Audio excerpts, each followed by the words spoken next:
Hi, I'm Andrew, Hi, I'm Joy. and welcome to the Joyfully Golden Podcast. So, Andrew, how are you doing today? I am doing quite all right. How about you, Joy? Doing really good. Doing really, really good. Cannot complain at all. All right, sweet. What's on the discussion today? So, today we are talking about self-care. Let's Good, go. good, because I need it. That's something that's important. So Hey, I got a lot to talk about we today. all right. Good deal. So Sounds good. self-care, awesome.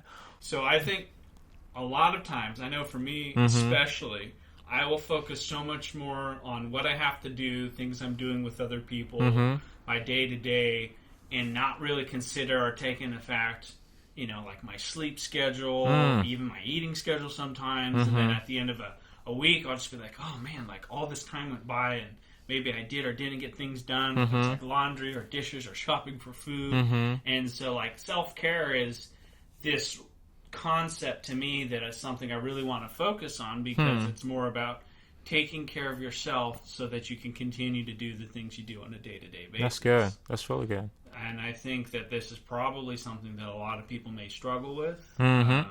I think too often we can spread ourselves a little too thin, Mhm. or we focus more on because there's like this energy, there's this enjoyment, this kind of fulfillment that comes from like helping somebody do something Mhm. that I really like to do, whether it's solving an issue at work or having somebody come over to work on a process or helping Mhm. somebody with a project. It's like, oh yeah, let me do that. Oh yeah, let me take care of this for you. And then it's for me, it's like, it's 1, 2 o'clock in the morning. No problem. Mm. Wake up, get up at 6:30, get ready for work. It's like 4 or 5 hours of sleep. That's fine. But over time, Catches up to it you. catches up to me. Mhm. Exactly. So talking about self care, I think this will be a great opportunity to focus on how we can take care of ourselves Hmm. while still being able to work with other people. So Yeah, no, this is good. And I mean, honestly, the struggle that you describe, I believe is a struggle that most people go through at some point in their life. And the reason why, I mean, have you ever taken a self-care class in your college curriculum or at school? They don't offer that. right. They teach you how to take care of tasks, how to handle things, how to learn skills, how to be valuable to a company, to an employer one day. But there's no class that teaches you how to take care of you, because, and I mean, I'm not trying to bash the school system or anything like that, but that's just not a priority in the things that we learn.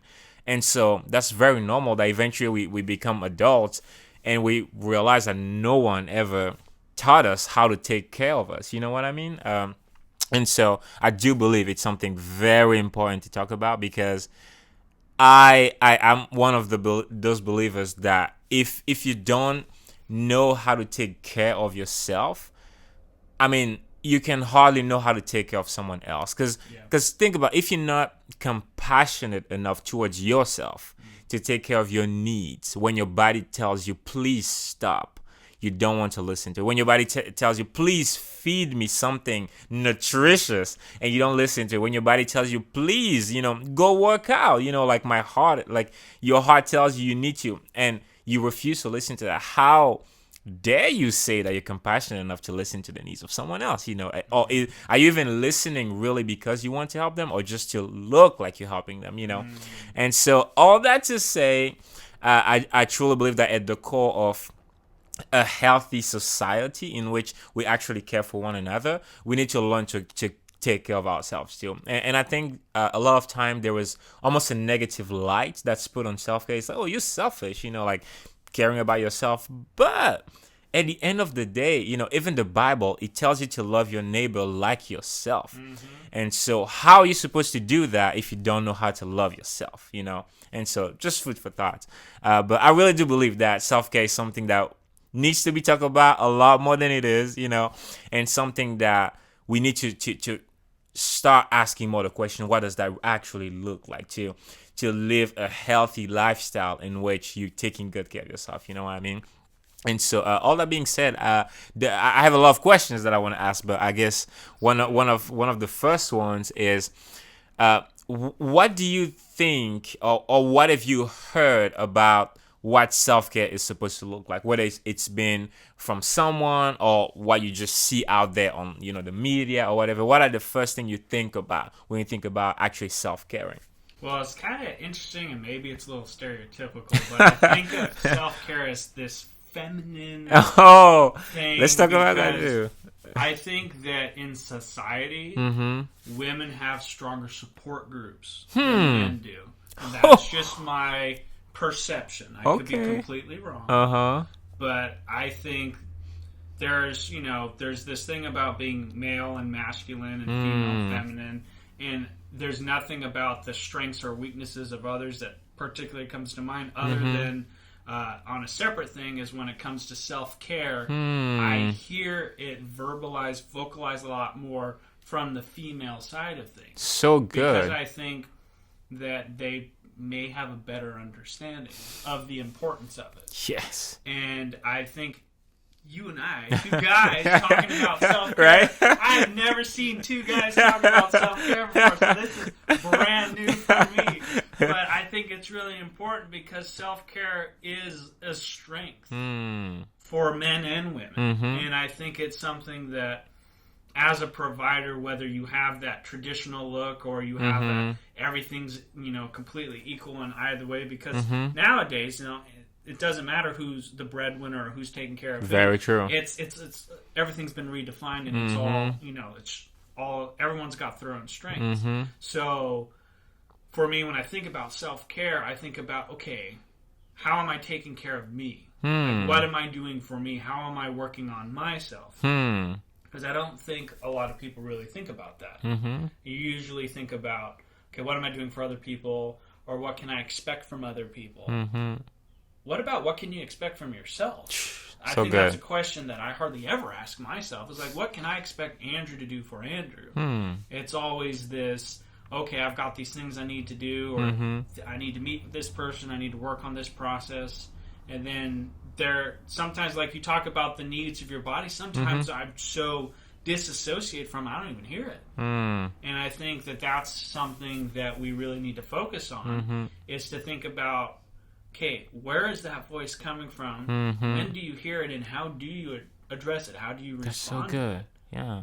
Because I tend to often think of it as like, oh, well, now it's almost like it's this nagging thing. Oh, well, now you need to do this. Or now you need to go to bed. Or now you need, and it's like, I don't have time. I don't want to do that. And it's like, well, no, you should, because it's your body telling you, like, hey, you know what would be great? More than 5 hours of sleep. You know what would be great? Drinking a gallon of water. You know what would be great? Not eating fast food. These are the things I need nourishment, man. Like, take care of me. Like, stop going and helping XYZ and doing all this stuff before you focus on yourself. And I really think, like you said, from a societal standpoint, if everyone took care of themselves first, we would be in such a greater position to be able to help each other even Absolutely. more. Yeah. No, that's so good. And I think the body is such a good place to go from, because even though I do believe that we are more than just the body, but that's such a good indicator of whether you do listen to yourself and do take care of yourself or not, because it's physical. It's easy to be like, okay, I need to go sleep now, versus when you talk about the mind, like your emotions and things like that. Even though, that being said, you also need to learn how to take care of those things, because I love that mention of, like, I really feel like women have figured this thing out. Like, we need to find out what they're doing, because same like you, I hear that a lot more coming from women, like the concept of self-care. There's a friend of mine, her name is Essence, and I don't remember what we were talking about, but there was just a season in which I would wake up every single day at like 5 or like 4 and like go to bed super late just because I had back-to-back project. And I don't remember what the conversation was, but at some point she asked me throughout the day, because she's a close friend of Alyssa too. And she was like, well, have you eaten today? And I was like, no, I'm going to eat eventually. She was like, well, like, okay, you're running off of like 2 hours of sleep. Yeah. I don't see you carrying a water bottle right now. You haven't eaten yet. It's like the day's almost over. And she was like, you know what? Maybe you should try scheduling in your schedule time to eat. And that was the first time ever that I've had something. And she was like, yeah, maybe you should schedule time to sleep, schedule time to eat, schedule time to drink water, schedule time to go take a walk. And for some reason, that was revolutionary to me because you don't schedule that stuff out. You schedule when you need to get stuff done. You schedule when you're going to start working on this paper, when you have a meeting. You don't schedule when to sleep. You don't schedule when to go take a walk. But that's the whole, that value system is off. Something is wrong with it. Because if a meeting becomes more important to me, a business meeting or whatever, then my health, something is out of balance here, obviously, because there is no meeting in the world that could be more. I can miss a meeting, but if I lose my health, I'm not gonna get it back. That's way out of balance. Miss a whole lot more meetings. Exactly. And so I think that was really it was one of those things that just hit me, and I was like, wait a minute, something needs to change here, because we put things on our schedule because they're important. So maybe self-care should start making its way into our schedules too. What if we schedule a time to eat? Literally, I'm gonna make food, actual food during this time, and eat it, and you just block it. And I'm gonna turn my phone off, go take a walk during this time, or I'm gonna sleep during this time. You know what I mean? And so I'm gonna drink water. But I really do think that we need to start finding a way to make that a priority, because we're missing something. We're out of alignment if our self-care keeps falling further and further to the bottom of our to-do list and our priority list. You know what I mean? And so that was a good point, because I have observed that as well. That we do need to jump on that. But I mean, that being said, I have another question. So what do you think, and you may not know the answer to this, I may not know the answer to this, but what do you think is a step in the right direction that we can practically try to move towards taking better self of ourselves? You know what I mean?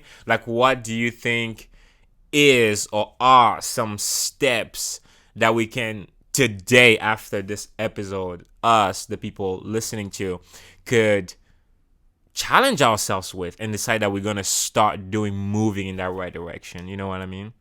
Oh, I think, that, in my opinion, it's to evaluate your life and to ask yourself the question, are you a priority in your own life? Oh, because let's go. I'm willing to bet a lot of people the answer is no.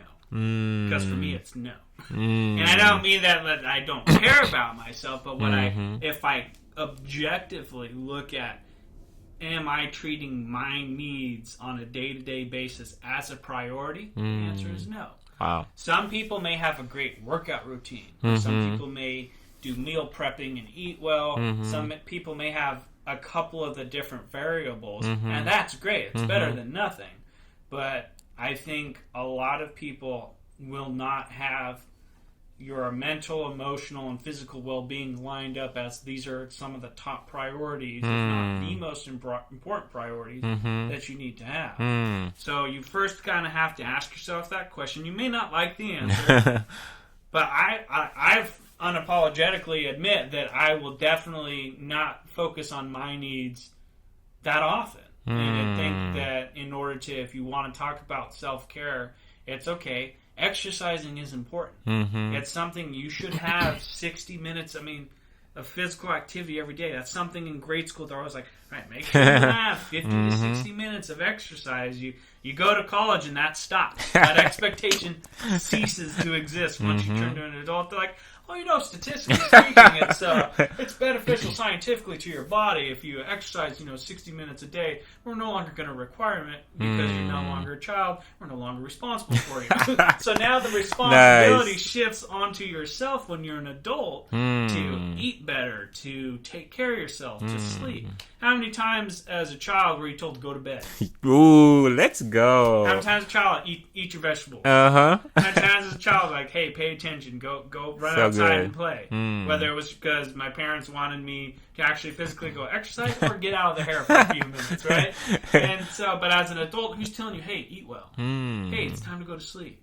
hey, gotta eat better. Not like, oh, it'd be great. Oh, you see that McDonald's got that new, like, oh, it's that Shamrock Shake. Oh, pumpkin spice kind of stuff. It's like, and it's just we have these desires, and then you got to think like, okay, where's your discipline at? So I think self-care and discipline kind of go intertwined together. And so I think there's this lack of self-discipline that it disguises itself as self-care when in reality I think they're both the same thing. We can discipline ourselves to show up to work on time every day. You can discipline yourself to not eat the certain foods, or to not drink, or to not smoke, or to not engage in certain activities that you know aren't good for you. But can you discipline your life to give yourself the benefit of taking full advantage of having a healthy body? Like if you had a car and you never got an oil change, eventually things start falling apart. Or if you never took good care of your tire pressure and you got a flat, well then what? Do you have a spare? Hopefully. Well, how long can you ride that spare? Or if you didn't even put gas in your car, eventually, you're just going to run out of fuel and you're just going to be stuck somewhere. And so it's like those things equate to your physical, mental, and emotional well-being. So good. If you don't eat, eventually, you're going to pass out. If you don't sleep, eventually your body's going to say night-night, and it's going to knock itself out. And if you don't, take care and exercise your body, well, then your functionality is going to really be limited. So good. So good. Wow. I think, try answering that same question. The first thing I hope that we can all do after this episode is go stand in front of a mirror and stare at that person. Like, it might be awkward for a little bit, but just keep staring. And while you're staring, I want you to think about this. That person is vulnerable. That person needs someone to take care of it. Like that body, that image that you're seeing. That person is deserving of love. That person is deserving of care. That person is deserving of someone believing in that person, someone cheering that person on, someone helping that person on. Like, that person is worthy. And not worthy in terms of a price that you can put on it, but worthy in terms of being priceless. That's how worthy that person is. That being said, no one else is expected to take care of that person like you. You're the person staring in the mirror. And so understanding the value of that person, now live that mirror and decide that you're going to try to do the best job you can to take care of that person.